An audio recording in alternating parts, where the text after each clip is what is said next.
সরকার ঢাকঢোল পিটিয়ে জল জীবন মিশন প্রকল্প চালু করলেও বর্তমানে পাহাড় থেকে সমতল সব জায়গাতে এখন জলের অভাবে সাধারণ নাগরিকেরা হাহাকার করে চলছেন। এই বিষয়ে দপ্তরের মন্ত্রী থেকে শুরু করে রাজ্যের অভিভাবকও কোনো ধরনের উদ্যোগ গ্রহণ করেনি বলে সাধারণ নাগরিকদের অভিযোগ। ভোট আসতেই নেতা মন্ত্রীরা জনগণের দুয়ারে দেখা যায়, কিন্তু ভোট শেষ হতেই তাদের দেখা আর ঈশ্বরের দেখা পাওয়া এক হয়ে দাঁড়ায়। সুশাসনের রাজ্যে প্রায় প্রত্যেক দিনই বিদ্যুৎ, পানীয় জল, রাস্তাঘাট, ড্রেন সহ বিভিন্ন সমস্যার কথা উঠে আসছে। সরকার কেন এই সমস্যা দূর করতে উদ্যোগ গ্রহণ করছে না সে বিষয়ে উঠছে নানান প্রশ্ন। শুক্রবার এমনই অভিযোগ উঠে এলো ঊনকোটি জেলার অন্তর্গত কৈলাসহর মহকুমাধীন হীরাছড়া গ্রাম থেকে। প্রায় 1 বছর যাবৎ 3 শতাধিক পরিবার জলের সমস্যায় ভুগছেন। বর্তমানে কুয়োর নোংরা জলই তাদের একমাত্র ভরসা হয়ে দাঁড়িয়েছে। অভিযোগ, পঞ্চায়েতের দায়িত্বে থাকা আধিকারিকদের এই সমস্যার কথা জানানোর পরেও সুরাহা হয়নি।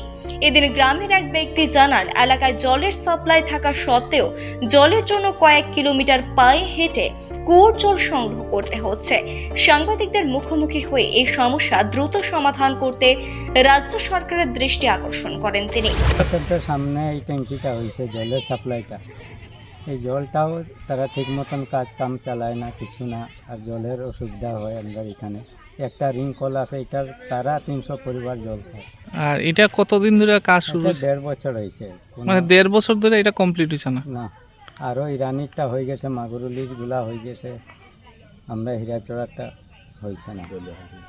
রাজ্যে ট্রিপল ইঞ্জিনের সরকার থাকা সত্ত্বেও কেন রাজ্যবাসীকে নানান সমস্যার সম্মুখীন হতে হচ্ছে সে বিষয়েও উঠছে নানান প্রশ্ন।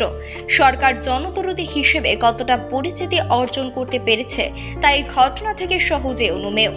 এখন দেখার স্থানীয় পঞ্চায়েত প্রধান এবং প্রশাসন তাদের এই সমস্যা দূর করতে কি উদ্যোগ গ্রহণ করেন।